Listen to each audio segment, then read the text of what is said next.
நியூஸ்7 தமிழேயர்களே வணக்கம். National management கல்லூரி வழங்கும் கல்லூரி சாலை நிகழ்ச்சிக்கு உங்களை வரவேற்பது நான் பூஜிதா தேவி. 12ஆம் வகுப்பு மாணவர்கள் பொது தேர்வின்றி தேர்ச்சி என்ற அறிவிப்பு வெளியிடப்பட்டிருக்கு. கூடிய விரைவில் மதிப்பெண்களும் வழங்கப்பட்டிருக்கு. இந்த சூழல்ல தமிழ்நாட்டிலேயே முதன் முறையாக CA, CMA, CS போன்ற படிப்புகளுக்கான முழு நேர கல்லூரியாக செயல்பட்டுக் கொண்டிருக்கும் நேஷனல் மேனேஜ்மெண்ட் கல்லூரி குறித்து தற்போது பார்க்கலாம்.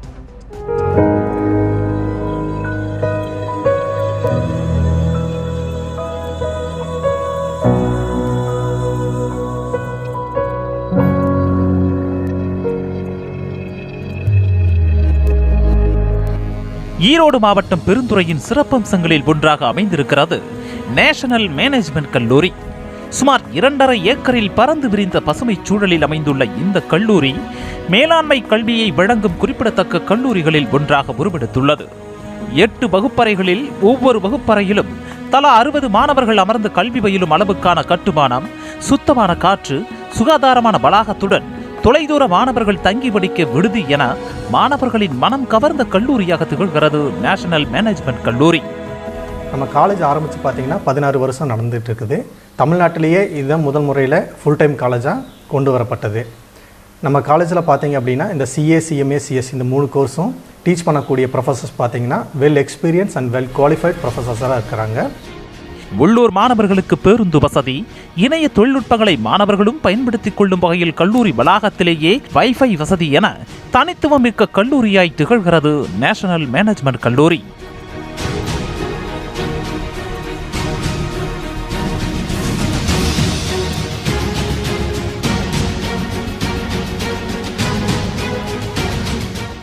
அனுபவம் வாய்ந்த ஆசிரியர்களுடன் அறிவை பெருக்கிக் கொள்ள தலைசிறந்த நூலகம், பயிற்சியால் மெருகேற்ற கணினி ஆய்வகம் என பல்வேறு சிறப்பம்சங்களுடன் சர்வதேச தரத்தில் மாணவர்களை உருவாக்கி வருகிறது நேஷனல் மேனேஜ்மெண்ட் கல்லூரி.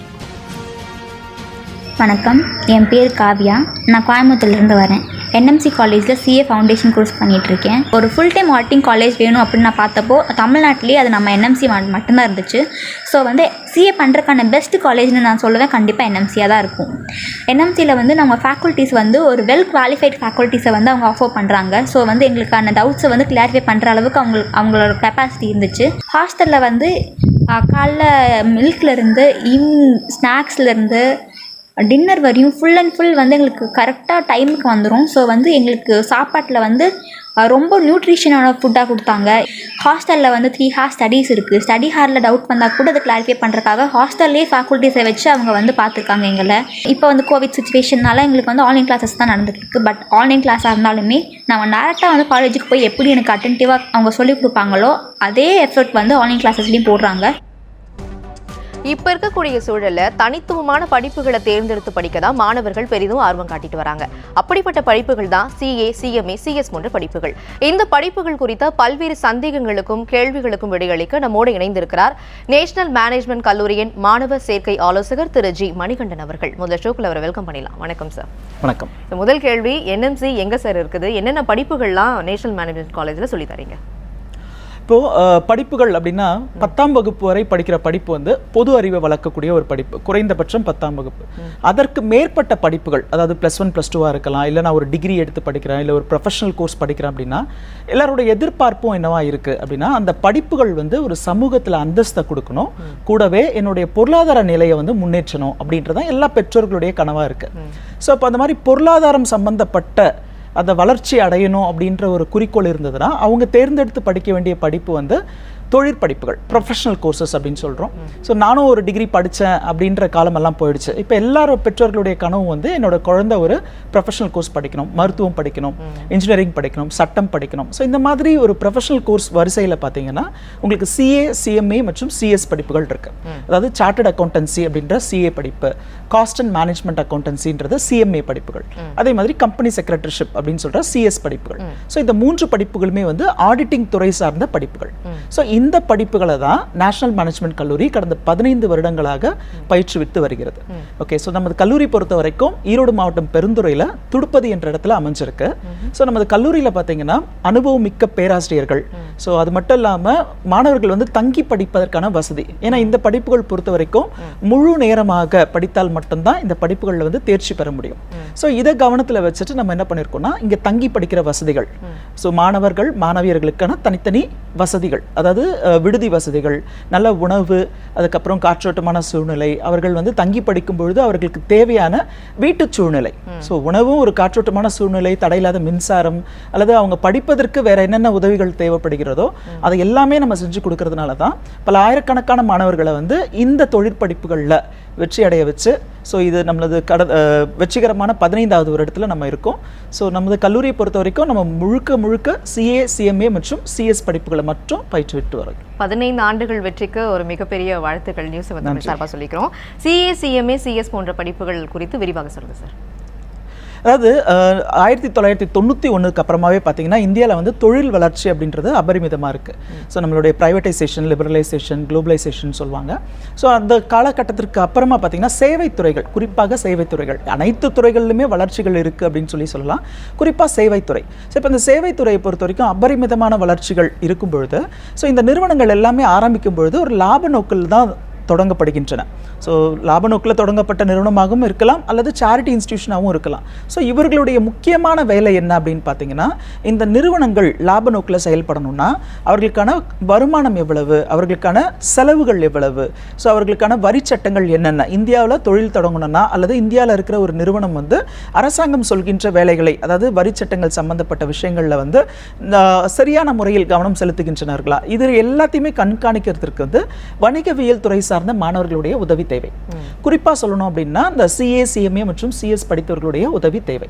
ஓகே, ஸோ இப்போ வந்து ஒரு குறைந்தபட்சம் 5 லட்சம் ரூபாய்க்கு மேல வருமானம் ஈற்ற ஒரு நபர்ல ஆரம்பிச்சு சிறு குறு நிறுவனங்கள்ல ஆரம்பித்து பல 1000 கோடிகளில் முதலீடு செய்கிற நிறுவனங்கள் வரைக்கும் அவர்களுடைய கணக்கு புத்தகங்கள் சரியாக பராமரிக்கப்படுகின்றனவா, அல்லது அவர்கள் அரசாங்கம் சொல்கின்ற வழிமுறைகளை பின்பற்றுகின்றனர்களா அப்படின்றதெல்லாம் செக் பண்றதுக்கு தான் இந்த CA, CMA அல்லது CS படித்தவர்களுடைய வேலை.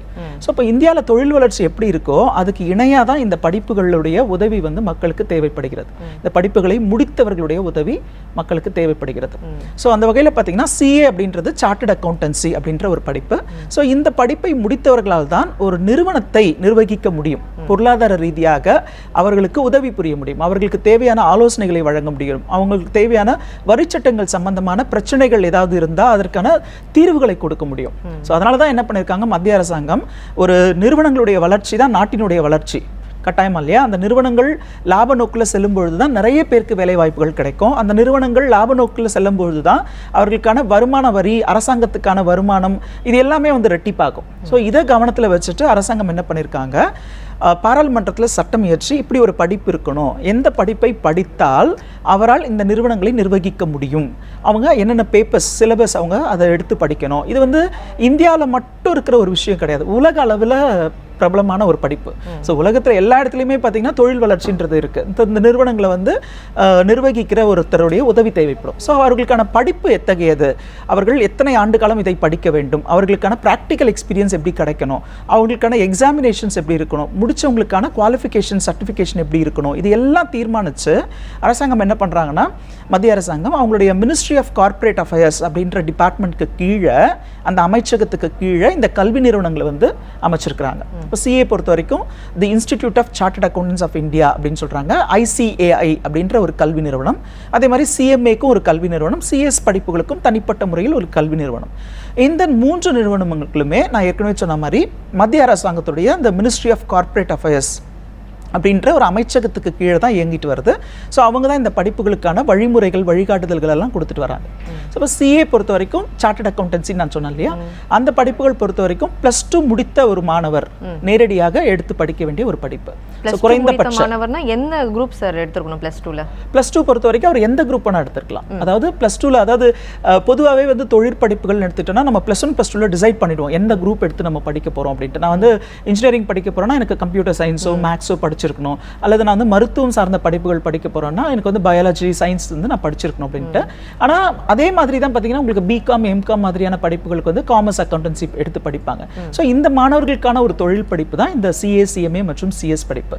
ஆனால் இந்த படிப்பை பொறுத்த வரைக்கும் எப்படி உங்களுக்கு நான் ஏற்கனவே சொன்ன மாதிரி மருத்துவம் இன்ஜினியரிங் மாதிரி இல்லாமல் ப்ளஸ் டூவில் நீங்கள் எந்த குரூப் எடுத்தாலும் பரவாயில்ல, நீங்கள் வந்து பாஸ் பண்ணியிருந்தா போதும் இந்த சிஏ சிஎம்ஏ மற்றும் சிஎஸ் படிப்புகளை எடுத்து படிக்கலாம். இந்த விழிப்புணர்வே வந்து நிறைய பேர்கிட்ட கிடையாது. ஏன்னா அவங்க என்ன பண்றாங்கன்னா, நான் ஏற்கனவே நிறைய நிகழ்ச்சிகளில் சொல்லிட்டு வர ஒரு விஷயம், அவர்களை பொறுத்த வரைக்கும் நம்ம சின்ன வயசுல இருந்தே பார்க்குறோம், நீ டாக்டர் ஆக போறியா இன்ஜினியர் ஆக போறியான்னு கேட்பாங்க. ஸோ யாருமே வந்து நீ சிஏ ஆக போறியா சிஎம்ஏ ஆக போறீங்களான்னு கேட்க போறதில்ல. ஒரு சின்ன விஷயம் என்னன்னா, நம்ம 10ஆவதுல என்ன மதிப்பெண் எடுக்கிறோமோ, நிறைய பேர் இப்போ வரைக்கும் நினைச்சிட்டு இருக்க ஒரு விஷயம், 10th நான் நல்லா படிச்சா சயின்ஸ் குரூப் படிக்க வைப்பாங்க வீட்டில் அப்படின்ட்டு. அப்படி இல்லை குறைஞ்ச மார்க் எடுத்துட்டா எனக்கு காமர்ஸ் குரூப் சேர்த்துருவாங்க. ஆனால் அந்த நிலை இப்போ மாறிட்டு வருது. ஸோ நீங்கள் பார்த்தீங்கன்னா நிறைய பள்ளிக்கூடங்களில் 10th முடிச்ச மாணவர் வந்து நல்ல மதிப்பெண் எடுத்தால் மட்டும்தான் காமர்ஸ் அக்கௌண்டன்சி குரூப் எடுத்து படிக்க முடியும் அப்படின்ற நிலை வந்தாச்சு. கடந்த 10 வருடங்களாகவே இருக்கு. ஆனால் முன்ன காலத்துலலாம் பார்த்தீங்கன்னா அதுக்கான விழிப்புணர்வு கம்மி. இப்போ ஓரளவுக்கு அதற்கான விழிப்புணர்வு இருக்கிறது. ஸோ சொல்ல வந்த விஷயம் வந்து +2 பாஸ் பண்ணால் போதும். நீங்கள் வந்து எந்த குரூப் படிச்சிருக்கிறீங்கன்னு பார்க்க மாட்டாங்க, எவ்வளோ மதிப்பெண் எடுத்திருக்கிறீங்கன்னு பார்க்க மாட்டாங்க. உங்களுக்கு என்ட்ரன்ஸ் எக்ஸாமினேஷன்ஸ் எதுவுமே கிடையாது. ஏன்னா ப்ரொஃபஷனல் கோர்ஸ்னாவே எல்லாருமே பயப்படுற ஒரு விஷயம் என்னன்னா, ஒன்று என்ட்ரன்ஸாக இருக்கணும், இல்லை என் குழந்தை வந்து நல்ல மதிப்பெண் எடுத்துருக்கணும், அப்போ தான் உங்களுக்கான சீட் இருக்கும், இல்லைனா உங்களுக்கு மெரிட்டில் கிடைக்காது. ஸோ இந்த மாதிரியான வருத்தங்கள்லாம் பட வேண்டிய அவசியமே கிடையாது. அனைத்து தரப்பினருக்குமே வந்து ஒரு உகந்த படிப்பாக இந்த சிஏ சிஎம்ஏ மற்றும் சிஎஸ் படிப்புகள் இருக்கும். ஆல்ரைட், ஒரு காலர் பார்த்துடலாம். ஹாஜிரா ஃப்ரம் தஞ்சாவூர். வணக்கம் ஹாஜிரா, உங்களுடைய சந்தேகங்களை சார் கிட்ட கேட்கலாம். Hello ma'am. Hello sir. Hello hello sir, நான் இன்டர் நியூஸ் ஜாயின் பண்ணியிருக்கேன். ஓகே. இது என்னோட குரூப் 2 ஸ்டார்ட் ஆகும்போது என்னோட சாப் ட்ரைனிங்கையும் ஆர்டிகல்ஷிப்பையும் கண்டினியூ பண்ணலாமா, ஸ்டார்ட் பண்ணலாமா? இன்னொரு வாட்டி உங்களோட கேள்வி கேளுங்க. நான் இன்டர் வந்து நியூவாக ரெஜிஸ்டர் பண்ணியிருக்கேன் சார். இப்போ வந்து குரூப் 1 வந்து டிசம்பரில் எழுத போகிறேன். ஓகே, நீங்கள் வந்து டிகிரி முடிச்சுட்டு நேரடியாக இன்டர் ரெஜிஸ்டர் பண்ணியிருக்கீங்க. ஓகே. இப்போ வந்து குரூப் 2 ஸ்டார்ட் ஆகும்போது சாப் ட்ரைனிங்கையும் ஆர்டிகல்ஷிப்பையும் ஒன்றா பண்ணலாமா? சரி, அதாவது நீங்கள் டிகிரி முடித்த மாணவராக இருந்தால் முதல் 9 மாதங்கள் நீங்கள் வந்து ஆர்டிகல்ஷிப் முடிச்சிருக்கணும்னு இருக்கு. அதுக்கப்புறமா வர பருவத்தில் உங்களுக்கான தேர்வுகளை வந்து நீங்கள் எழுதலாம். ஓகே. ஸோ ஏதாவது ஒரு குரூப்புக்கு நீங்கள் ரிஜிஸ்டர் பண்ணி அதற்கான தேர்வுகளை வந்து நீங்கள் எழுத முடியும். Okay sir, thank you sir. அதே போல் சிஏ படிப்பு வந்து படிக்கிறது ரொம்ப கஷ்டம். ஒரு பேப்பரில் ஃபெயில் ஆகிட்டோம் அப்படின்னா மறுபடியும் எல்லா பேப்பருமே எழுதணும். அந்தளவுக்கு ஒரு டஃப்பான படிப்பு அப்படின்றதுனால நிறைய பேர் தேர்ந்தெடுக்காம விடுறாங்களே, உண்மையாகவே அது டஃப்பான படிப்பு தானா? இல்லை, அதாவது இது வந்து ஒரு விழிப்புணர்வு இன்மைன்னு தான் சொல்லணும். நம்ம ஒவ்வொரு நிகழ்ச்சியிலுமே, அதாவது நேஷனல் மேனேஜ்மெண்ட் கல்லூரி பொறுத்த வரைக்கும் ஒவ்வொரு வருடமும் குறைந்தபட்சம் ஒரு 30,000 மாணவர்களை அவர்களுடைய பள்ளிக்கூடத்திலையும் கல்லூரிகளிலும் சந்தித்து இதற்கான விழிப்புணர்வு வந்து தொடர்ந்து கொடுத்துட்டு தான் இருக்கும். ஸோ இருந்தாலும் நிறைய பேருக்கு இருக்கிற சந்தேகம் வந்து இந்த படிப்புகள் வந்து ரொம்ப டஃப்பாக இருக்குமா, எடுத்து படிக்க முடியாதுன்னு பேசிக்கிறாங்க. ஒரு பேப்பரில் ஃபெயில் ஆனால் எல்லா பேப்பருக்கும் எக்ஸாம்ஸ் எழுதணும் அப்படின்றது நிச்சயமாக கிடையாது. இந்த படிப்புகள் வந்து ஒரு தொழிற்படிப்பு, அதை மட்டும் நான் உறுதியாக சொல்ல முடியும். இப்போ தொழிற்படிப்பு அப்படின்னா இது வந்து நீங்கள் நார்மலாக +2 லெவலில் டிகிரி லெவலில் படிக்கிற மாதிரியான ஒரு படிப்பு கிடையாது. இந்த துறை சார்ந்த நிபுணத்துவம் கொடுக்கக்கூடிய ஒரு படிப்பு. ஸோ ப்ரொஃபஷனல் கோர்சஸ்னாவே அந்த துறை சார்ந்த நிபுணத்துவம் இருக்கும். இப்போ நான் அக்கௌண்டன்சி காமர்ஸ் சம்பந்தப்பட்ட ஒரு விஷயத்தை பற்றி பேசுகிறேன் அப்படின்னா அது சிஏ சிஎம்ஏ அல்லது சிஎஸ் முடித்தவர்கள் வந்து அதில் நிபுணத்துவம் பெற்றிருப்பாங்க. எப்படி மருத்துவத்துக்கு வந்து ஒரு MBBS, அப்போ அந்த மருத்துவம் படிப்பு கஷ்டமாக இருக்குமா அப்படின்னு ஒரு கேள்வி கேட்க முடியாது. அதே மாதிரி சட்டம்னா BL படிக்கிறோம், அந்த படிப்புகள் கஷ்டமாக இருக்குமா கேட்க முடியாது. ப்ரொஃபஷனல் கோர்சஸ் அப்படின்னாவே அந்த துறை சார்ந்த நிபுணத்துவத்தை வழங்குற அளவுக்கு நம்ம ஆழ்ந்து படிக்கணும் அப்படின்றது ரொம்ப ரொம்ப முக்கியம். ஓகே. அதே போல தான் இந்த சிஏ சிஎம்ஏ மற்றும் சிஎஸ் படிப்புகள். இந்த படிப்புகள் கஷ்டம்னு சொல்கிறத விட யாரெல்லாம் இதை பற்றின தகவல்களை பரப்பிட்டு இருக்கிறாங்க அப்படின்னா, ஒன்று இந்த படிப்பை வந்து சக்ஸஸ்ஃபுல்லாக முடித்தவங்க, அவங்க என்ன சொல்லுவாங்கன்னா ரொம்ப கஷ்டமான படிப்பு நானே படிச்சுட்டேன்னு சொல்லி எல்லாரையும் பயமுறுத்திட்டு இருக்காங்க. இன்னொன்று இந்த படிப்பை வந்து முடிக்க முடியாதவங்க, அவங்கள பொறுத்த வரைக்கும் அவங்க எந்த வகையில் இந்த படிப்பை எடுத்து படிச்சு அவங்க வந்து தோல்வி அடைஞ்சாங்கன்னு நமக்கு தெரியாது. ஓகே. ஒருவேளை அவங்க முழு நேரமாக அதில் கான்சென்ட்ரேட் பண்ணியிருக்க மாட்டாங்க, பார்ட் டைம் ஜாப்ஸ் போயிருப்பாங்க, இல்லை அவங்க வந்து பகுதி நேரமாக இந்த படிப்புகளை எடுத்து படிச்சுட்டு கூடவே ஒரு டிகிரி மாதிரியான பட்ட படிப்புகளை படிச்சிருப்பாங்க. அப்போ இந்த படிப்புகளுக்கே அவர்கள் செலவு செய்ய வேண்டிய முழு நேரம். ஸோ இப்போ இந்த படிப்பு வந்து ஒரு 5 வருட கால படிப்பு அப்படின்னா அந்த படிப்புக்காக மட்டும்தான் அவங்கள டெடிகேட் பண்ணணும். அப்போ தான் அந்த படிப்புகளை வந்து எளிதில் வெற்றி கொள்ள முடியும். ஸோ அப்போ அது வந்து அதில் தோல்வி அடைஞ்சவங்க இருக்காங்கல்ல, அவங்க என்ன சொல்லுவாங்கன்னா இது ரொம்ப கஷ்டமான படிப்பு, அதனால தான் என்னால் படிக்க முடியல அப்படின்னு சொல்லி அவங்க தோல்வி பெற்றதற்கு அது ஒரு காரணமாக சொல்லிடுவாங்க. ஸோ இப்போ நிறைய பெற்றோர் நிறைய மாணவர்கள் செய்கிற தவறு என்ன அப்படின்னா, அடுத்தவங்க சொல்கிறத வச்சு அவங்க டிசிஷன்ஸ் எடுக்கக்கூடாது. ஸோ இந்த படிப்புகள் சம்பந்தப்பட்ட அந்த துறை சார்ந்த நபர்கிட்ட வந்து இந்த படிப்புகள் சம்பந்தப்பட்ட கேள்விகளுக்கு விளக்கங்களை பெற்று ஸோ இந்த படிப்புகள் படிப்புகள் எப்படி படிக்கணும், எத்தனை ஆண்டு காலம் படிக்கணும், எந்த முறையில் படித்தால் இதில் வெற்றி அடைய முடியும் அப்படின்ற ஒரு ஆலோசனை அவங்க கிட்ட சரியான நபர்கிட்ட வந்து அதற்கான ஆலோசனையை பெற்று இந்த படிப்புகளை வந்து தொடரணும். ஸோ இப்போ நீங்கள் கேட்ட கேள்வி வந்து இந்த படிப்பு ரொம்ப டஃப்பாக இருக்குமா? டஃப்னு சொல்ல முடியாது. இது தொழிற்படிப்பு, ஆழ்ந்து படிக்கணும், முழு நேரமாக செலவு செய்து படிக்கணும். இது ஒன்று. இன்னொன்று, இந்த ஒரு பேப்பரில் ஃபெயில் ஆனா எல்லா பேப்பரும் அப்படின்றத வந்து நான் நிஜமாவே இதை பற்றி விளக்கமாக சொல்லணும். அதுக்கு முன்னாடி ஒரு நேர் பார்த்தலாம். நிச்சயமா. Yes. So Fatima from Madurai. வணக்கம் ஃபாத்திமா, சந்தேகங்களை சார் கிட்ட கேட்கலாம். Good evening sir and ma'am. வணக்கம், தொடர்ந்து பேசலாம். சார் நான் வந்து சிஏ ஃபவுண்டேஷன் எடுத்து படித்தேன் சார். அது என்னால் கிளியர் பண்ண முடியலன்னு சொல்லிட்டு நான் சிஎஸ் எடுத்து படிச்சுட்டு இருக்கேன் சார். அதுக்கு டைரக்ட் எக்ஸிக்யூட் எழுதணுமா இல்லை என்ட்ரன்ஸ் எழுதி எழுதணுமா சார்? ஓகே, சரி. இந்த சிஏ படிப்புகள் பொறுத்த வரைக்கும் நீங்கள் வந்து ஃபவுண்டேஷன் கிளியர் பண்ண முடியலன்றதுனால சிஎஸ் எடுத்துருக்கிறீங்க. ஓகே, சிஎஸ்ன்றதும் ஒரு நல்ல தேர்வு தான்.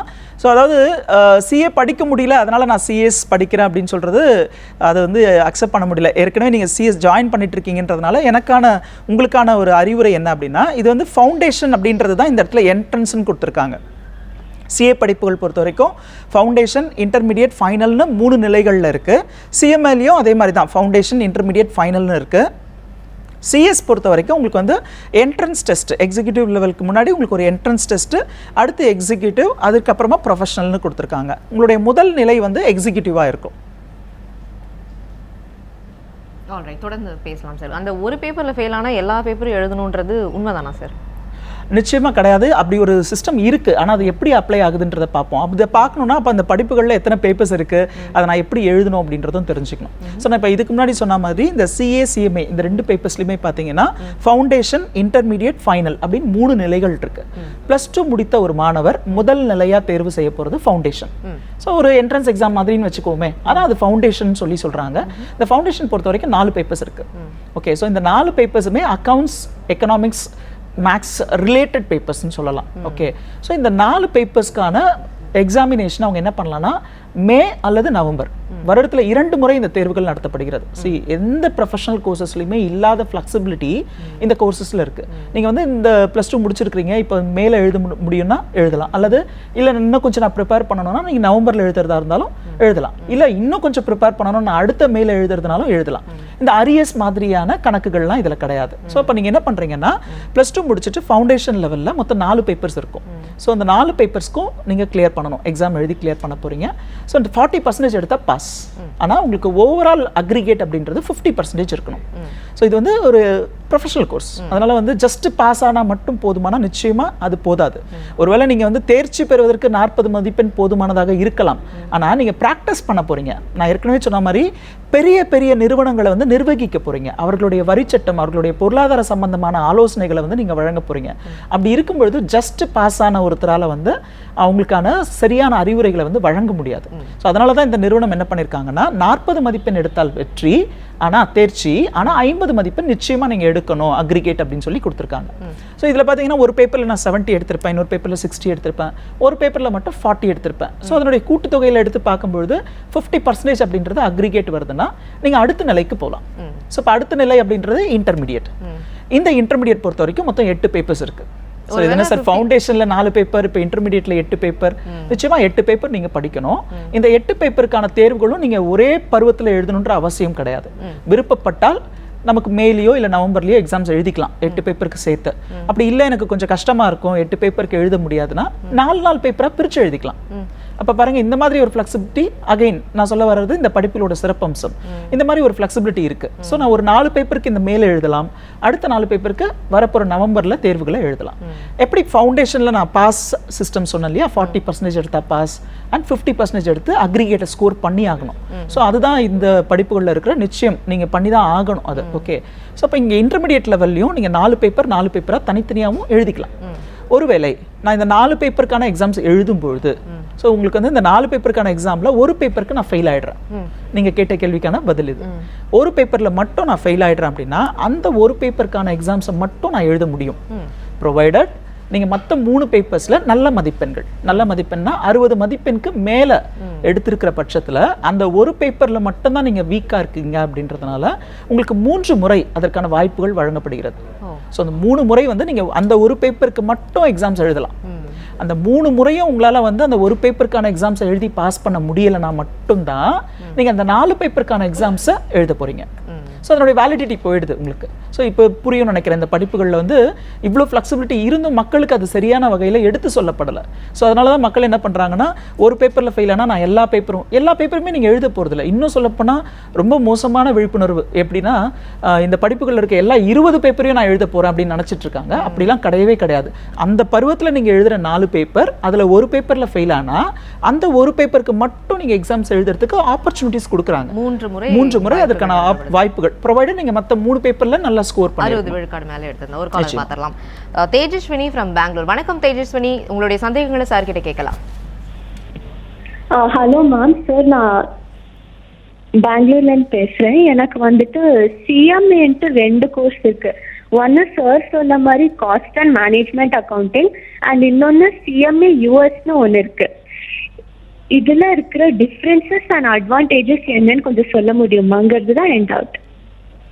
நிச்சயமாக. அதாவது சிஏ, சிஎம்ஏ மற்றும் சிஎஸ் இந்த படிப்புகள் பொறுத்த வரைக்கும் ஒவ்வொரு நாடுகள்லையுமே இந்த படிப்புகள் வந்து வழங்கப்படுகிறது. ஏன்னா நான் ஏற்கனவே சொன்ன மாதிரி ஒரு நாட்டில் இருக்கிற தொழில் நிறுவனங்கள், அந்த நிறுவனங்களுடைய வளர்ச்சி, அவர்களுக்கான வழிகாட்டுதல்கள், அதற்கான தேவை தான் இந்த சிஏ, சிஎம்ஏ அண்ட் சிஎஸ் படித்தவர்கள். ஓகே, ஸோ அப்படி இருக்கும்பொழுது இந்தியாவில் எப்படி சிஏக்கு வந்து ஒரு சார்ட்டர்ட் அக்கௌண்டன்சி இன்ஸ்டியூட் இருக்கோ, அதே மாதிரி சிஎம்ஏக்கு வந்து cost and management accountancy institute இருக்கோ, ஒவ்வொரு நாடுகளிலுமே இதே மாதிரியான கல்வி நிறுவனங்கள், இதே மாதிரியான படிப்புகள் வழங்கப்படுகின்றன. ஓகே, ஸோ இந்தியாவில் வழங்கப்படுகிற படிப்பு தான் நம்மளுடைய சிஎம்ஏ, நீங்கள் சொன்ன காஸ்ட் அண்ட் மேனேஜ்மெண்ட் அக்கௌண்டன்சி. இதே படிப்புகள், இந்த படிப்புகள் வந்து இந்தியாவை பொறுத்த வரைக்கும் the institute of cost and management accountants of India அப்படின்ற ஒரு இன்ஸ்டியூட் மூலமாக கொடுத்துட்ருக்குறாங்க. ஸோ ஆனால் வெளிநாடுகளில் ஒவ்வொரு நாடுகள்லையும் அந்தந்த நாடுகளுடைய சட்டங்களுக்கு உட்பட்டு இதே போன்ற ஒரு கல்வி நிறுவனங்கள் இருக்கின்றன இல்லையா? அந்த மாதிரி தான் உங்களுக்கு வந்து சிஎம்ஏ பொறுத்த வரைக்கும் யூஎஸ் அப்படின்ற இன்னொரு குவாலிஃபிகேஷனோட உங்களுக்கு அந்த படிப்புகள் கிடைக்குது. சார், 3 நிலைகளில் 2 நிலையை பற்றி பேசிட்டோம். 3வது நிலை அந்த ஃபைனல், அதை பற்றி கொஞ்சம் சொல்லுங்கள் சார். அதாவது சிஏ பொறுத்த வரைக்கும் ஃபவுண்டேஷன் மற்றும் இன்டர்மீடியட் இந்த 2 நிலைகள் முடித்த பிறகு இந்த படிப்புகளுடைய ஒரு சிறப்பான ஒரு நிலை அது என்னன்னு பார்த்தீங்கன்னா ஆர்டிகல்ஷிப் ட்ரைனிங். ஆர்டிகல்ஷிப் ட்ரைனிங் அப்படின்றது இந்த மாணவர்களுக்கான களப்பயிற்சி. ஸோ மாணவர் வந்து படித்து முடித்த பிறகு என்ன செய்ய போகிறாரோ அதை ஏற்கனவே இந்த படிப்புகளை முடித்த ஒரு சார்ட்டர்ட் அக்கௌண்டன்ஸ், அதாவது ஆடிட்டர்ஸ் அப்படின்னு சொல்கிறோம் இல்லையா, அவங்களுடைய ஆஃபீஸில் போயிட்டு அவங்களுக்கு கீழே ஒரு 3 வருட காலம் அவங்களுடைய அசிஸ்டண்ட்டாக இருந்து இந்த படிப்புகளை முடித்த பிறகு அவர்கள் என்ன வேலை செய்ய வேண்டுமோ அந்த வேலைகளை கற்றுக்கொள்ளப் போகிறார்கள். அதாவது ப்ராக்டிக்கல் ட்ரைனிங்.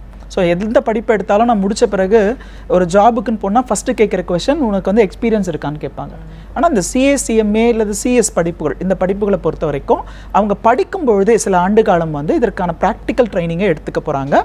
அந்த வகையில் சிஏ பொறுத்த வரைக்கும் 3 ஆண்டு காலம் +2 முடித்த மாணவர் ஃபவுண்டேஷன் இன்டர்மீடியேட்டை முடித்த பிறகு 3 ஆண்டு காலம் அவங்க வந்து ஆர்டிகல்ஷிப் ட்ரைனிங் எடுக்க போகிறாங்க. ஸோ இந்த ஆர்டிகல்ஷிப் ட்ரைனிங் எடுக்கும் பொழுது இவர்களுக்கு ஊக்கத்தொகை கூட வழங்கப்படும். அவங்க வந்து எந்த நகரத்தில் இதற்கான ஆர்டிகல்ஷிப் ட்ரைனிங் எடுக்கிறாங்களோ அதை பேஸ் பண்ணி அந்த நகரத்தினுடைய காஸ்ட் ஆஃப் லிவிங்கை பேஸ் பண்ணி அதற்கான கட்டணத்தை வந்து இந்த கல்வி நிறுவனமே நிர்வகிச்சிருக்கிறாங்க. ஸோ அவங்களுக்கான ஸ்டைஃபன் வந்து கொடுக்கப்படும்.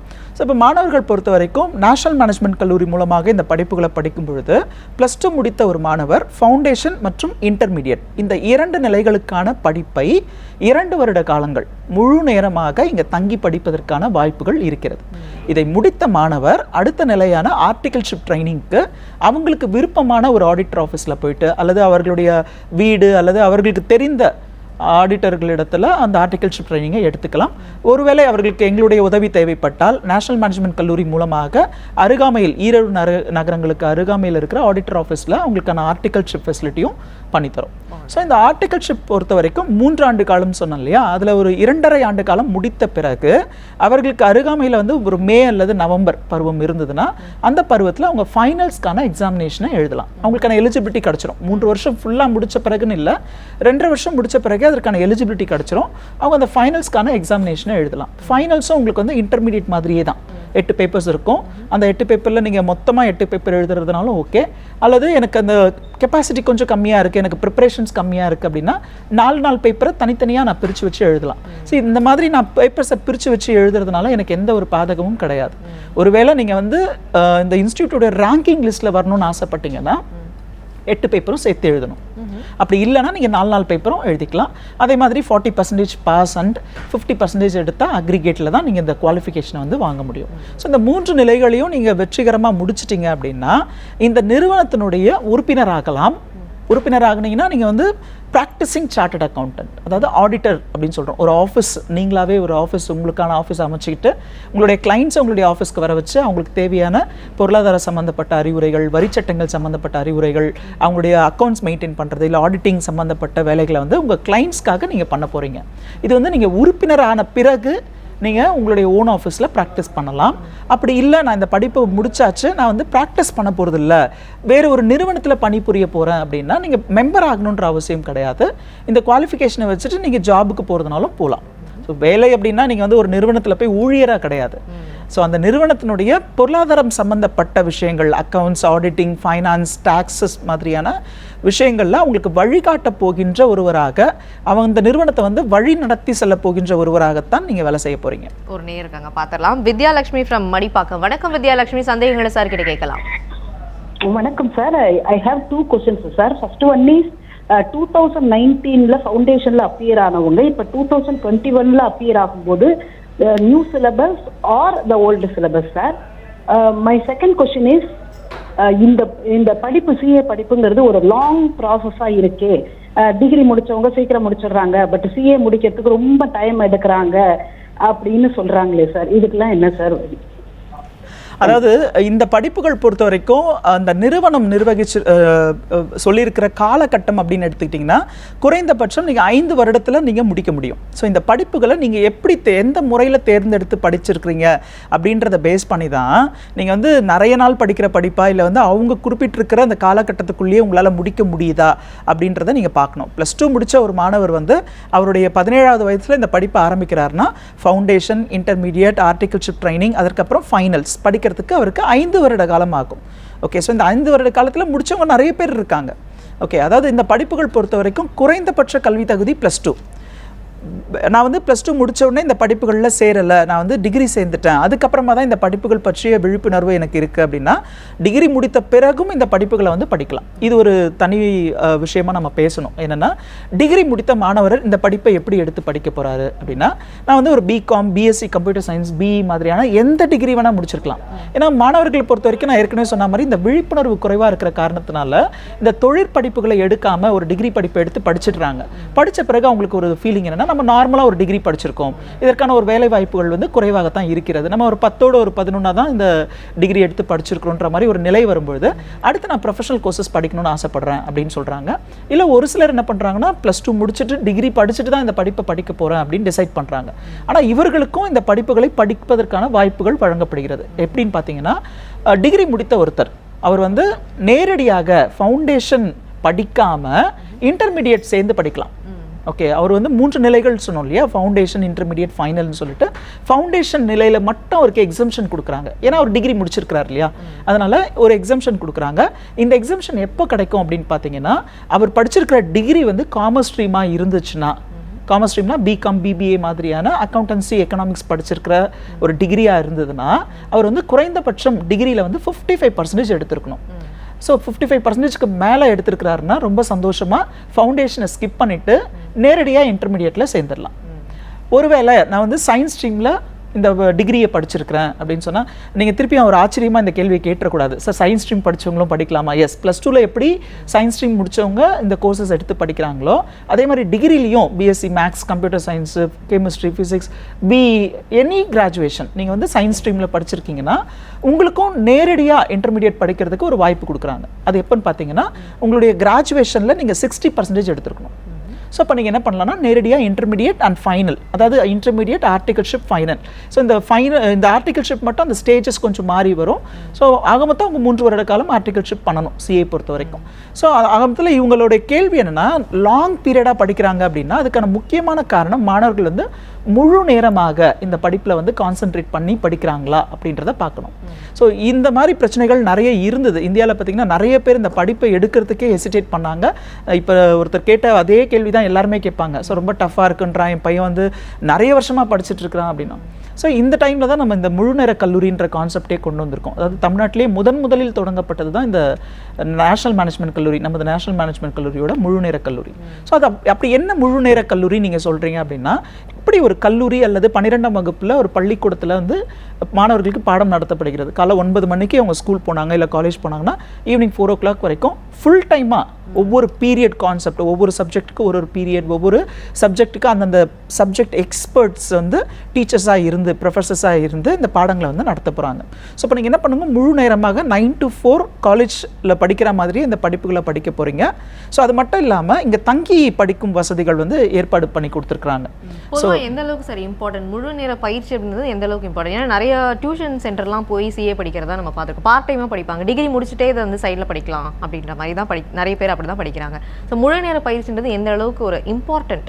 இல்லை, நிச்சயமாக தேவை. அதாவது மருத்துவம், பொறியியல், சட்டம், இது மூணுமே ப்ரொஃபஷனல் கோர்சஸ் தான் நிச்சயமா இல்லையா?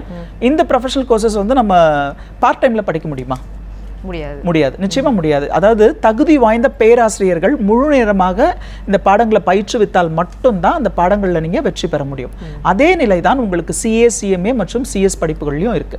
அதனால தான் நேஷனல் மேனேஜ்மெண்ட் கல்லூரியில் காலை 9 மணி முதல் 4 மணி வரை முழு நேரமாக இந்த படிப்புகளில் வந்து பாடத்தை நடத்தி, அதுக்கப்புறம் இங்கே தங்கி படிக்கிற மாணவர்களாக இருந்தால், ஏன்னா நான் ஏற்கனவே சொல்லியிருக்கேன் இங்கே ஹாஸ்டல் வசதி உண்டு, இங்கே தங்கி படிக்கிற மாணவராக இருந்தால் மேக்சிமம் வந்து இங்கே தங்கி படிக்கிறதுக்கு தான் விரும்புகிறாங்க. சென்னை, பெங்களூர், ஹைதராபாத் மாதிரியான மற்ற பெருநகரங்கள் இல்லை மற்ற கிராமப்புறங்கள்ல இருந்து இங்கே டிராவல் பண்ணி வந்து இங்கே ஸ்டே பண்ணி படிக்கிறாங்க. ஸோ அதுக்கான முக்கியமான காரணமே என்னன்னா, மாணவர்கள் வந்து இந்த கல்லூரி முடிச்சுட்டு ஈவினிங் அவங்களுக்கு ஒரு சில மணி நேரம் ரெஸ்ட் கொடுத்த பிறகு ஈவினிங் 6 o'clock இருந்து அவங்களுக்கு அகைன் கம்பல்சரி ஸ்டடி ஹவர்ஸ் கொடுத்துருவோம். ஸோ கம்பல்சரி ஸ்டடி ஹவர்ஸ் அப்படின்றது 6 to 10 எப்படி இருக்கும்னா, எப்படி இன்னைக்கு காலேஜில் என்ன படிக்கிறாங்களோ அதனுடைய ரிவிஷன் வந்து கம்பல்சரியாக நடக்கும். இது வந்து மாணவர்கள் ஸ்கிப் பண்ண முடியாது. ஸ்கிப் பண்ணணும்னா நான் விருப்பப்பட்டா படிச்சுக்கலாம், இதே நான் வீட்டில் இருந்து படித்தா என்ன பண்ணுவேன்? ஸோ நிச்சயமாக டிவி, எனக்கான என்டர்டைன்மெண்ட்ஸ் இருக்கும், இல்லை டெய்லியுமே நான் படிப்பேனா அப்படின்றது வந்து எனக்கு சந்தேகத்துக்குரியது தான். ஆனால் +2 10th படிக்கிற மாணவர்கள் வந்து பெற்றோர்கள் என்ன பண்ணுவாங்க, நிச்சயமாக உட்காந்து படிக்கணும் அப்படின்றத என்ஷூர் பண்ணுவாங்க. அதே மாதிரியான ஒரு விஷயத்தை தான் நமது நேஷனல் மேனேஜ்மெண்ட் கல்லூரி வந்து இந்த படிப்புகள் நீங்கள் ஃபவுண்டேஷன் மற்றும் இன்டர்மீடியட் படிக்கும்பொழுது 2 வருட காலமும் நீங்கள் முழு நேரமாக படிப்பில் கான்சென்ட்ரேட் பண்ணணும். ஸோ அப்படி இல்லைனா நிச்சயமாக இதில் வெற்றி பெறுவது மிக மிக மிக கடினம். யாரோ ஒருத்தர் வந்து இல்லை சார் நான் பார்ட் டைம் தான் பண்ணேன், பாஸ் பண்ணேன்னு சொல்லலாம். ஆனால் வந்து முழு நேரமாக அவர் படிக்கிறதுல வந்து எவ்வளோ நேரம் செலவு பண்ணார்னு ஒன்று இருக்குது. ஸோ மற்றபடி நான் வேற ஒரு கிராஜுவேஷன் கோர்ஸ் எடுத்து படிச்சுட்டேன், இல்லை வந்து பார்ட் டைம் ஜாப்ஸ் போனேன், அந்த மாதிரிலாம் இருக்கக்கூடாது. இந்த படிப்புக்காக மட்டும் நீங்கள் டெடிகேட் பண்ணாதான் அந்த மேடம் கேட்ட மாதிரி லாங் டைமாக படிக்கிறாங்க தேவை கிடையாது. இந்த நிறுவனம் சொல்லியிருக்கிறது 5 வருட காலத்தில் நீங்கள் முடிக்கலாம் அப்படின்ட்டு நிச்சயமாக நீங்கள் முடிக்க முடியும். ஒரு நேர் பார்த்துட்டு பேசலாம். விஜய் ஃப்ரம் கோயம்புத்தூர். வணக்கம் விஜய், சந்தேகங்களை சார் கிட்ட கேட்கலாம். வணக்கம் மேடம். வணக்கம் சார். வணக்கம் சார். நான் வந்து எம்காம் கம்ப்ளீட் பண்ணியிருக்கேன். எனக்கு வந்து நான் வந்து இப்போ கல்ஃபில் ஒர்க் பண்ணிருக்கேன். ஸோ நான் வந்து சிபிஏ பண்ணலான்னு ஒரு பிளான் இருக்கிறேன். ஓகே. இப்போ சிபிஏ படித்தா இந்தியாவில் ஆப்பர்ச்சுனிட்டி இருக்குமா சார்? இன் ஃபியூச்சர் இந்தியாவுக்கு வரும்போது இந்தியாவில் ஆப்பர்ச்சுனிட்டி இருக்கா? அண்டு சிபிஏ அண்டு சிஏ என்ன டிஃப்ரெண்ட்டு, அதை பற்றி தெரிஞ்சுக்கலாம் சார். ஓகே, நல்ல கேள்வி. நிறைய பெற்றோருக்கு இந்த கேள்வி வந்து இப்போது மைண்டில் இருக்குது. இதுக்கு முன்னாடி ஒரு நேயர் கூட சிஎம்ஏ யூஎஸ் அப்படின்லாம் கேட்டாங்க இல்லையா? அதே மாதிரி அதற்கான அதே பதில் தான் இது. இந்தியாவில் எப்படி சிஏ படிப்புகளுக்கு ஒரு கல்வி நிறுவனம், அதற்கான படிப்புகளுக்கு வந்து சிஏன்னு பேர் வச்சுருக்கிறாங்களோ, ஒவ்வொரு நாடுகள்லையும் இந்த துறை சார்ந்த ஆடிட்டிங் துறை சார்ந்த படிப்புகளுக்குன்ட்டு ஒரு கல்வி நிறுவனம், அந்த நிறுவனம் வந்து ஒவ்வொரு பெயர்களில் இந்த படிப்புகளை வந்து வழங்கிட்டு வராங்க. சிஏக்கு ஒரு இணையான ஒரு படிப்பு தான் CPA. Okay, certified public accountant அப்படின்னு சொல்லிட்டு வெளிநாடுகளில் இந்த படிப்பு வந்து பிரபலம். ஓகே, ஸோ இந்த படிப்புகள் பொறுத்த வரைக்கும் நீங்கள் படிக்கலாம் அப்படின்னா நிச்சயமாக படிக்கலாம். சிஏக்கு ஈக்குவலான ஒரு படிப்பு தான். ஆனால் அது வெளிநாடுகளில் நீங்கள் ப்ராக்டிஸ் பண்ணுறதுக்கு யூஸ்ஃபுல்லாக இருக்கும். நான் வந்து சிபிஏ படிச்சுட்டு இந்தியாவில் வந்து தொழில் பண்ண முடியுமா, இந்தியாவில் வந்து எனக்கான வேலை வாய்ப்புகள் இருக்குமானா வேலை வாய்ப்புகள் இருக்கும். நீங்கள் ஒரு நிறுவனத்தில் வந்து பணிபுரிய முடியும். ஓகே, நான் ஏற்கனவே சொன்ன மாதிரி சிஏ முடித்தவருக்கு வந்து 2 வகையான ஆப்பர்ச்சுனிட்டிஸ். ஒன்று வந்து அவங்க ப்ராக்டிஸ் பண்ணுறது, அவங்களுடைய ஓன் ஆஃபீஸில் அவங்க ஒரு சார்ட்டர்ட் அக்கௌண்டன்ட், அவங்க வந்து ஒரு மெம்பராக இந்த நிறுவனத்தில் மெம்பராக இருந்து ப்ராக்டிஸ் பண்ணுறது, ஆடிட்டர்ஸ்னு சொல்கிறோம் இல்லையா? அது அல்லது அவங்க வந்து ஒரு நிறுவனத்தில் வேலைக்கு செல்வது. 2 ஆப்ஷன்ஸ் இருக்குது. இதில் முதல் ஆப்ஷன்ஸ் இருக்கு இல்லையா, அதாவது ப்ராக்டிஸ் பண்ணுறது, நம்மளுடைய சுயம் ப்ராக்டிஸ்ன்றது சிபிஏ முடித்தவர்கள் இந்தியாவில் ப்ராக்டிஸ் பண்ண முடியாது. நீங்கள் வேறு ஒரு நிறுவனத்தில் பணிபுரியலாம். அதே மாதிரி தான் சிஏ பொறுத்த வரைக்கும் நீங்கள் வெளிநாடுகளுக்கு போனீங்கன்னா உங்களுக்கு வேலை வாய்ப்புகள் இருக்கும், அந்த நாடுகளில் வந்து நீங்கள் ப்ராக்டிஸ் பண்ண முடியாது. ஓகே, ஸோ இதுதான் ஒரு வித்தியாசமாக இருக்கும். மற்றபடி வாய்ப்புகள்ன்றது எல்லாருக்குமே வழங்கப்படுகிறது. நீங்கள் இந்தியாவில் தான் வந்து செட்டில் ஆக போகிறீங்க அப்படின்னா பெட்டர் நீங்கள் சிஏ எடுத்து படிக்கலாம். ஸோ சிஏ படிப்புகள் பொறுத்த வரைக்கும் நீங்கள் எங்கே இருந்தாலும் இந்த படிப்புகளை படிக்க முடியும். அந்த நிறுவனத்தினுடைய இணையதளத்தில் போய் பார்த்தீங்கன்னா எங்கேருந்து நான் படிக்கலாம், எப்படி எனக்கு ஸ்டடி மெட்டீரியல்ஸ் கிடைக்கும், எப்படி நான் ஃபீஸ் பே பண்ணணும், அந்த விவரங்கள் எல்லாமே கொடுக்கப்பட்டு இருக்கிறது. நீங்கள் எங்கே வந்து செட்டில் ஆக போகிறீங்க, நீங்கள் எல்லா ஜாப் மட்டும் தான் போக போகிறேன், நான் ப்ராக்டிஸ் பண்ண போகிறதில்ல அப்படின்னு சொன்னால் நீங்கள் விருப்பப்பட்ட மாதிரி சிபிஏ கூட படிக்கலாம். இந்த அளவில் தான் உங்களுக்கு வித்தியாசங்கள் இருக்கும். மற்றபடி படிக்கிற சிலபஸில் ஒரு சில வித்தியாசங்கள் இருக்கலாம். இப்போ நம்ம வந்து இங்கே ஜிஎஸ்டிக்கு இம்பார்ட்டன்ஸ் கொடுத்து படிப்போம், அந்த ஊரில் என்ன வரி சட்டங்கள் இருக்கிறதோ அதற்கான இம்பார்ட்டன்ஸ் வந்து அந்த சிபிஏ படிப்புகளில் வந்து வழங்கப்படும்.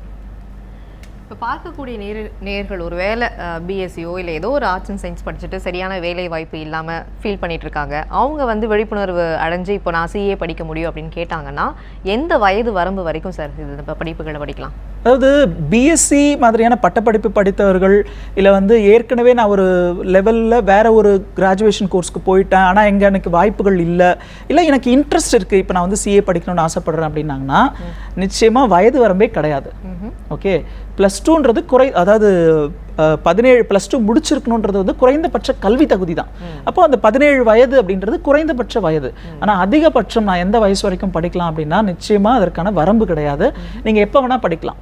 ஸோ நான் திருப்பியும் சொல்கிற ஒரு விஷயம், வேறு எந்த தொழில் படிப்புகள்லையுமே இந்த சிறப்பம்சம் கிடையாது. எல்லா படிப்புகள்லையும் வந்து உங்களுக்கான கல்வி, மதிப்பெண்கள், உங்களுக்கான என்ட்ரன்ஸு, வயது வரம்பு எல்லாமே இருக்கும். ஆனால் இந்த சிஏ, சிஎம்ஏ, சிஎஸ் இந்த 3 படிப்புகளை பொறுத்த வரைக்கும் நீங்கள் எந்த வயசில் வேணால் இந்த படிப்புகளை எடுத்து படிக்கலாம்.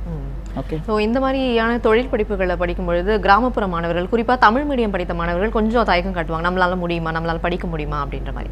ஸோ தமிழ் மீடியம் மாணவர்களுக்கு என்ன மாதிரியான கோச்சிங்லாம் சார் என்எம்சியில் கொடுக்குறீங்க? அதாவது இது வந்து ஒரு நல்ல கேள்வி. இது வந்து நாங்கள் 15 வருடமாகவே நாங்கள் ஃபேஸ் பண்ணிட்டு இருக்கிற ஒரு விஷயம். இது ஒரு பிரச்சனைலாம் நான் சொல்ல மாட்டேன். ஏன்னா இந்தியாவில் பார்த்தீங்கன்னா இப்போ வந்து ஒரு மூத்த வழக்கறிஞர் இல்லை மூத்த மருத்துவர் இல்லை ஒரு மூத்த சார்ட்டர்ட் அக்கௌண்டன்ட் இவங்களெல்லாம் எடுத்துக்கிட்டிங்கன்னா ஒரு 50 வயது 60 வயது உடையவராக இருந்தால் அதில் மேக்ஸிமம் வந்து தமிழ் மீடியத்தில் படித்தவங்க தான் இருப்பாங்க. ஏன்னா அந்த நாட்களில் வந்து ஆங்கில வழி கல்வின்றதோ இல்லை தனியார் பள்ளிக்கூடங்கள்ன்றதோ மிக குறைவாக இருந்த சமயத்தில் எல்லாருமே அரசு பள்ளிக்கூடங்கள் இல்லை தமிழ் வழி கல்வியில் தான் படித்தவங்களா இருப்பாங்க. அப்போ அந்த படிப்பு வந்து எல்லாராலையும் படிக்க முடியும் இல்லையா? அவங்களே வந்து படிச்சிருக்கிறாங்க. அதாவது ஒரு மீடியா இல்லை, ஒரு அவங்களுக்கான இன்டர்நெட் மாதிரியான டிவைசஸ் கிடையாது. அப்படி இருக்கும் பொழுதே இந்த படிப்புகளை வந்து சிறந்த முறையில் படித்து தான் அவங்க எல்லாருமே சக்ஸஸ்ஃபுல்லாக இருக்காங்க.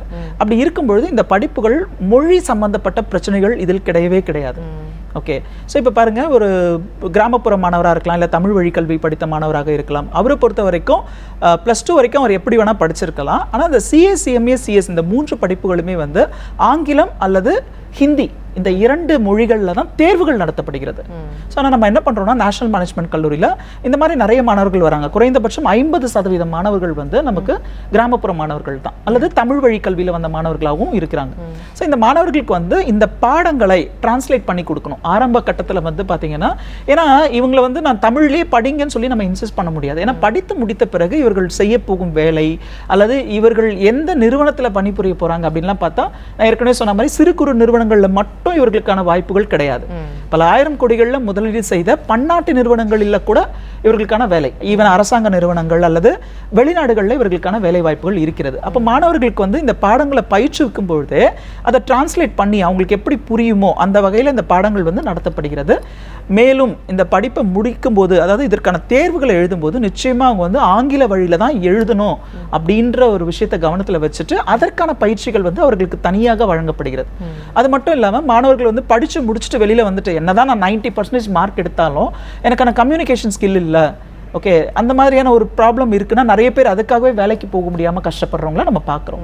அந்த பிரச்சனை வந்து நேஷனல் மேனேஜ்மெண்ட் கல்லூரியில் படித்த மாணவர்களுக்கு வரக்கூடாது அப்படின்றதுக்காக இடையிடையே நம்ம என்ன பண்ணுறோம்னா அவர்களுக்கான மென்பொருள் அறிவு, கம்ப்யூட்டர் ஸ்கில்ஸை வந்து அவங்களுக்கு டெவலப் பண்ணுறது, மற்றும் வந்து personality development courses, soft skills எல்லாம் அவங்களுக்கு வந்து இப்போ வந்து எப்படி வந்து ஆங்கிலத்தில் பேசணும், அவங்களுடைய பர்சனாலிட்டி டெவலப்மெண்ட் ஸ்கில்ஸை வந்து டெவலப் பண்ணி கொடுக்குறது, பாடி லாங்குவேஜை இம்ப்ரூவ் பண்ணுறது, இன்டர்வியூ ஸ்கில்ஸை வந்து அவங்களுக்கு இம்ப்ரூவ் பண்ணுறது, இந்த மாதிரியான விஷயங்களை பண்ணிட்டு இருக்கிற ஒரே காரணத்தினால தான் நம்ம நிச்சயமாக 15 வருடமாகவே பலதரப்பட்ட மாணவர்கள், அதாவது நான் ஏற்கனவே சொன்ன மாதிரி பெருநகரங்கள்ல இருந்தும் மாணவர்கள் வராங்க, இல்லது கிராமப்புறங்கள்ல இருந்தும் மாணவர்கள் வராங்க. எல்லாரையும் பேலன்ஸ் பண்ணி தான் இந்த கிளாஸஸ் வந்து நம்ம கண்டக்ட் பண்ணிட்டு இருக்கோம். இந்த மாதிரி கிளாஸஸ்க்குலாம் தனியா ஃபீஸ் சார்ஜ் பண்றீங்களா சார்? நிச்சயமா கிடையாது. எல்லாருக்குமே ஒரே மாதிரியான கல்வி கட்டணம் தான்.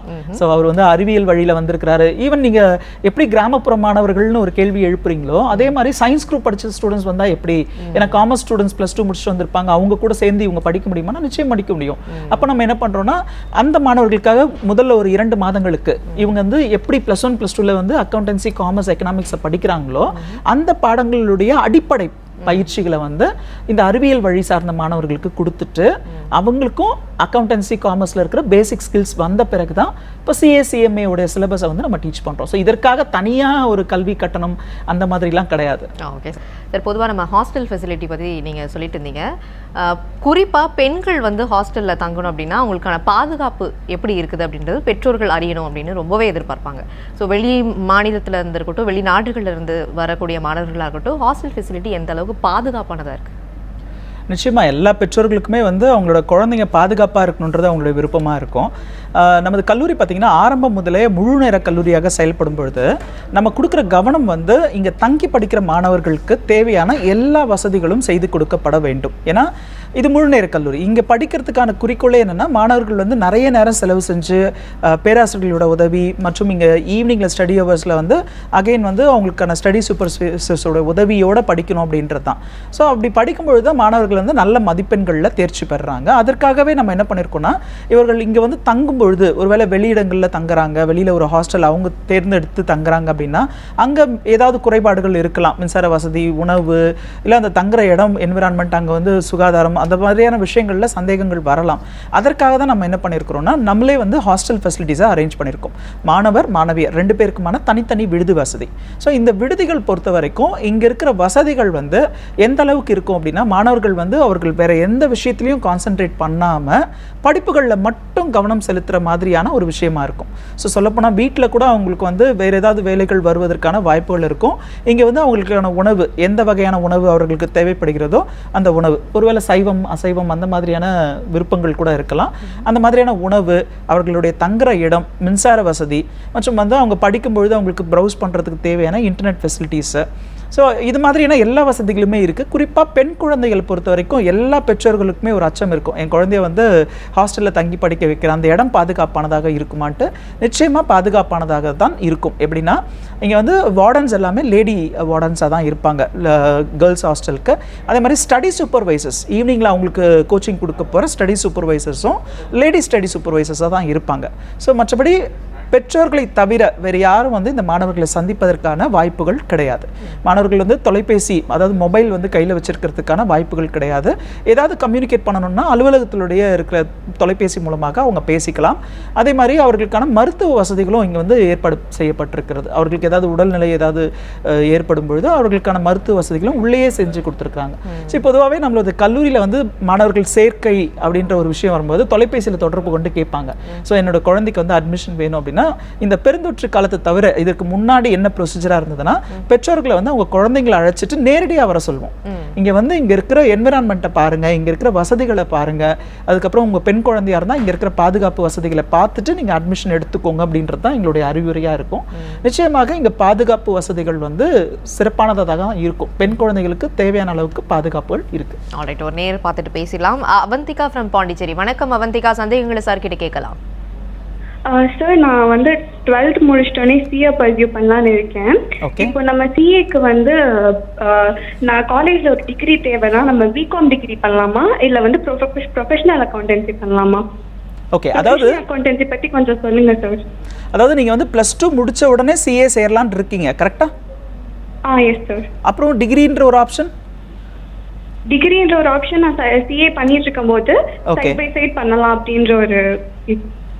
ஓகே, நிச்சயமாக உங்கள் கேள்வி எனக்கு புரியுது. அதாவது இதற்கான பதில் என்னென்னா நிறைய மாணவர்கள் பெற்றோர்களுக்கான ஒரு விருப்பமாக அது இருக்குது. நான் வந்து சிஏ படிக்கிறேன், படிக்கும்பொழுதே கூடவே ஒரு டிகிரி படிக்கிறேன்.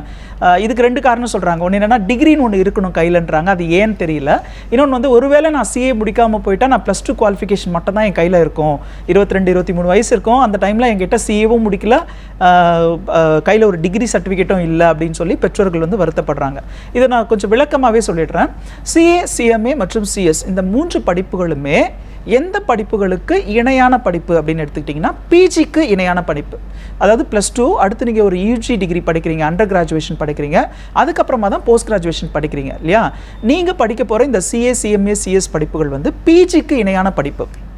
அது எப்படி சார் நீங்கள் பிஜிக்கு இணையான படிப்புன்னு சொல்கிறீங்க அப்படின்னு கேட்டிங்கன்னா, பிஹெச்டி அப்படின்னு சொல்கிறோம் இல்லையா? நம்ம ஊரில் வந்து ஒரு நிபுணத்துவம் கொடுக்கக்கூடிய ஒரு துறை சார்ந்த நிபுணத்துவம் கொடுக்கணும் அப்படின்னா அதுக்கு வந்து பிஹெச்டி படிப்புகள் தேவை.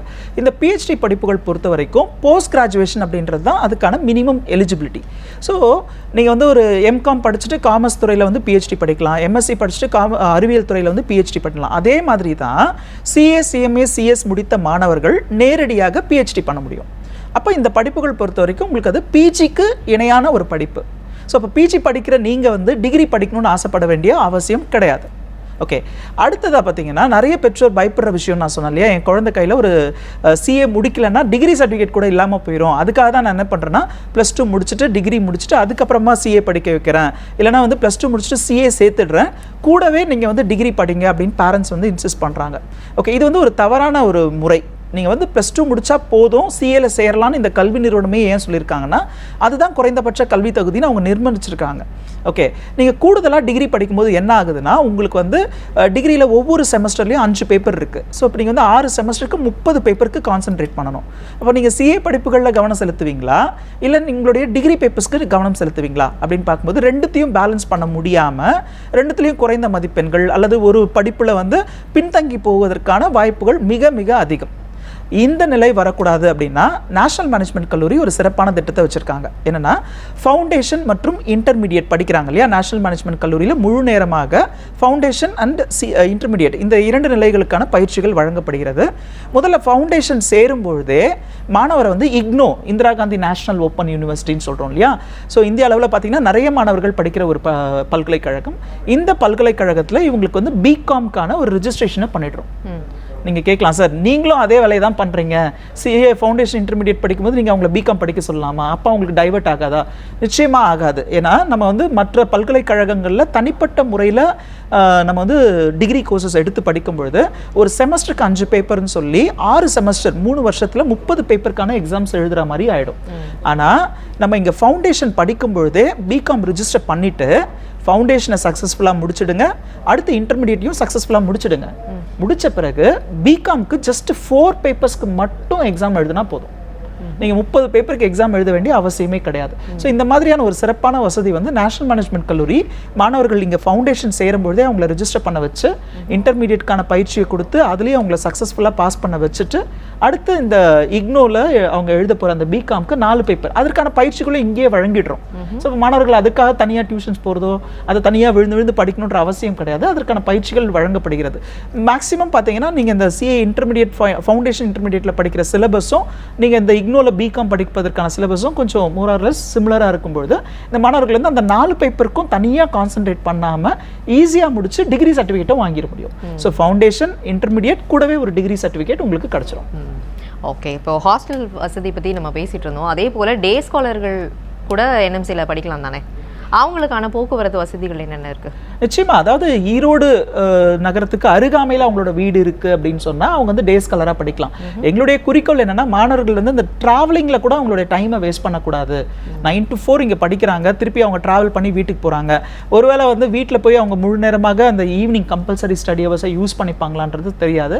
ஆனால் அவங்க விருப்பப்பட்டு அவங்க வீட்டில் இருந்து தான் வந்து படிக்கணும், நான் டே ஸ்காலர் தான் இருக்க போகிறேன்னா நிச்சயமாக படிக்கலாம். அவர்களுக்கு பேருந்து வசதிகள் ஏற்பாடு செய்யப்பட்டிருக்கிறது. ஏன்னா நமது கல்லூரி பார்த்தீங்கன்னா இந்த ஈரோடு மாவட்டம் பெருந்துறை பேருந்து நிலையத்திலிருந்து 10 நிமிடத்திலேயே நம்ம வந்து ரீச் ஆகிற மாதிரியான ஒரு டிஸ்டன்ஸில் தான் இருக்குது. நம்ம என்ன பண்ணியிருக்கோம்னா இந்த டே ஸ்காலர்ஸ்க்காக கல்லூரி வாகனமே ஏற்பாடு செய்யப்பட்டிருக்கிறது. ஸோ அந்த வாகனம் மூலமாக அவங்க வந்து போகிறதுக்கான வசதிகள் எல்லாமே இருக்கிறது. ஆல்ரைட். ஸோ நேஷனல் மேனேஜ்மெண்ட் கல்லூரியின் பேராசிரியர்கள் பற்றி சொல்லுங்கள் சார். பேராசிரியர்கள் பற்றி தனிப்பட்ட முறையில் சொல்லணும் அப்படின்றது இல்லை. ஏன்னா இந்த கல்லூரி 15 வருடமாக பல ஆயிரக்கணக்கான மாணவர்களை வந்து சக்ஸஸ்ஃபுல் சார்ட்டர்ட் அக்கௌண்டன்ஸாக மாற்றிருக்காங்க அப்படின்னு சொன்னால் அதுக்கு ஒரு முக்கியமான காரணமே இங்கே இருக்கிற பேராசிரியர்கள். ஸோ இப்போ பேராசிரியர்கள் பொறுத்த வரைக்கும் இந்த படிப்புகள் பொறுத்த வரைக்குமே வந்து ஒரு ப்ராக்டிக்கல் நாலேஜ் இல்லை அப்படின்னா நான் ஏற்கனவே சொன்ன மாதிரி பாஸ் பண்ணியும் பிரயோஜனம் இல்லை. ஸோ அப்போ இங்கே இருக்கிற பேராசிரியர்கள் வந்து தகுதி வாய்ந்த பேராசிரியர்கள், அதாவது அவங்களுக்கு டீச்சிங் எக்ஸ்பீரியன்ஸும் இருக்குது, அதே சமயம் அவர்களுக்கான ப்ராக்டிக்கல் எக்ஸ்பீரியன்ஸ் அவங்க வந்து ஒரு practising chartered accountant, practising cost and management அக்கௌண்டன்ஸாக தான் இருக்காங்க. அப்போ அவங்க ஒரு நிறுவனத்தில் வந்து ப்ராக்டிஸ் பண்ணிட்டு இருக்காங்க அப்படின்னா அவங்களுடைய எக்ஸ்பீரியன்ஸை வந்து ஸ்டூடெண்ட்ஸ்க்கு ஷேர் பண்ணுறது. ஏன்னா இந்த கல்வி நிறுவனமே இந்த படிப்புகளை வந்து நீங்கள் ஃபுல் டைமாக ஒருத்தருடைய அறிவுரையின்படி படிக்கணும் அப்படின்னு சொன்னால் அதுக்கான அறிவுறுத்தல் எதுக்காக கொடுத்துருக்காங்கன்னா ஒரே ஒரு காரணம், அது வந்து ப்ராக்டிக்கல் எக்ஸ்பீரியன்ஸை வந்து அந்த ப்ரொஃபஸர்ஸ் மூலமாக இவங்க கெயின் பண்ணணுன்றது தான். நிச்சயமாக இங்கே இருக்கிற பேராசிரியர்கள் எல்லாமே தகுதி வாய்ந்த பேராசிரியர்கள். அவர்களுக்கு கீழே அதாவது ப்ராக்டிசிங் சார்ட்டர்ட் அக்கௌண்டன்ட்ஸ் அண்ட் அவர்களுடைய தலைமையில் மற்ற பேராசிரியர்கள் குவாலிஃபைடு டீச்சர்ஸ் மூலமாக தான் இந்த கிளாஸஸ் வந்து நம்ம கொடுத்துட்ருக்கோம். நிகழ்ச்சியோட இறுதி பகுதியில் இருக்கும். இறுதி கேள்வி, அட்மிஷன் ப்ரொசீஜர் ஸ்டார்ட் ஆயிடுச்சா? எவ்வளோ நாட்கள் வந்து அட்மிஷன் போடுறீங்க? எவ்வளோ சீட்ஸ் இருக்குது? சீட்ஸ் அட்மிஷன் அப்ளை பண்ணுற அத்தனை பேருக்கும் வந்து சீட்ஸ் கொடுப்பீங்களா, இல்லை லிமிடெட் சீட்ஸ் தானா? அதாவது இந்த படிப்புகளில் விருப்பம் இருக்குது, நான் எடுத்து படிக்க போகிறேன்னு சொல்லிட்டு வர மாணவர்களுக்கான அட்மிஷன்ஸ் வந்து இங்கே கரெக்டாக கிடைக்கும். ஏற்கனவே அட்மிஷன்ஸ் வந்து நடந்துட்டுருக்கு. ஏன்னா இந்த படிப்புகள் பொறுத்த வரைக்கும் நீங்கள் எவ்வளோ மதிப்பெண்கள் எடுத்திருக்கிறீங்க அப்படின்றது தேவை கிடையாது. நீங்கள் வந்து +2ல் பாஸ் பண்ணியிருந்தா போதும். அதனாலவே என்னவோ பெற்றோர்கள் என்ன பண்ணுவாங்கன்னா அந்த பிப்ரவரி மார்ச் நேரத்திலேயே எங்களை தொடர்பு கொண்டு அட்மிஷன் ப்ரொசீஜர்ஸ் எல்லாம் வாங்கிட்டு அட்மிஷன் ஸ்டார்ட் பண்ணிடுவாங்க. ஏன்னா அவங்க எவ்வளோ சீக்கிரம் வராங்களோ அவ்வளோ சீக்கிரம் வந்து அவங்களுடைய கிளாஸஸ் வந்து அவங்க மிஸ் பண்ணாமல் படிக்க முடியும் அப்படின்றதுனால. மற்றபடி ஒவ்வொரு வருடமும் இதே ப்ரொசீஜர் தான். இந்த வருஷமும் அதே ப்ரொசீஜர் தான். நம்மளுடைய தொலைபேசி எண்கள் அல்லது நம்மளுடைய இணையதளம் nmcauditingcollege.com அப்படின்ற நம்மளுடைய இணையதளத்து மூலமாக போய் பார்த்தீங்கன்னா நம்மளுடைய கல்லூரியின் தொலைபேசி எண்கள் கொடுக்கப்பட்டிருக்கிறது. இந்த எண்களுக்கு அவங்க அழைக்கும் பொழுது நம்மளுடைய கல்வி ஆலோசகர்கள் இருப்பாங்க. ஸோ அந்த ஆலோசகர்கள் வந்து பெற்றோர்களுக்கு வந்து தேவையான கவுன்சிலிங்கை ஃபஸ்ட்டு கொடுப்பாங்க. இந்த படிப்பு அவங்க குழந்தைங்களுக்கு உகந்ததா, அவங்களால படிக்க முடியுமா, எவ்வளோ ஆண்டுகள் ஆகும், அதை வந்து சிஏ படிக்கலாமா அல்லது அவங்க சிஎம்ஏ படிக்கலாமா அப்படின்ற ஆலோசனைகளை வழங்கி அவர்களுடைய விருப்பத்தின் பேரில் மாணவர்களுக்கான அட்மிஷன்ஸ் வந்து கொடுக்கப்படுகிறது. அதாவது இந்த படிப்புகளுக்கு வந்து இந்த நிறுவனமே சொல்லியிருக்கிறது பாஸ் பண்ணியிருந்தா போதும். அப்படி இருக்கும்போது நம்ம அவங்களை எப்படி ஃபில்டர் பண்ணுவோம்னா அவர்களுடைய விருப்பம். ஸோ அவர்களுக்கு எப்படி வந்து இந்த படிப்புகளை படிக்கணுன்ற வழிமுறைகளை கற்றுக் கொடுத்து அவர்களுடைய விருப்பத்தின் பேரில் அவர்களுக்கு வந்து அட்மிஷன்ஸ் கொடுத்துட்ருக்காங்க. நிச்சயமாக ஒவ்வொரு வருடத்து போலவும் இந்த வருடமும் அட்மிஷன்ஸ் நடந்துட்டுருக்கு. மாணவர்கள் தொடர்பு கொண்டு அவங்களுடைய அட்மிஷன்ஸ் வந்து வாங்கிக்கலாம். ஆல்ரைட் சார், இவ்வளோ நேரம் நிகழ்ச்சியில் பங்கு பெற்று நான் கேட்ட நிறைய கேள்விகளுக்கும் நேர்கள் கேட்ட பல சந்தேகங்களுக்கும் நிதானமாக பொறுமையாக பதிலளிச்சிங்க சார். நிகழ்ச்சியில் பங்கு பெற்றதுக்கு ரொம்பவே நன்றி.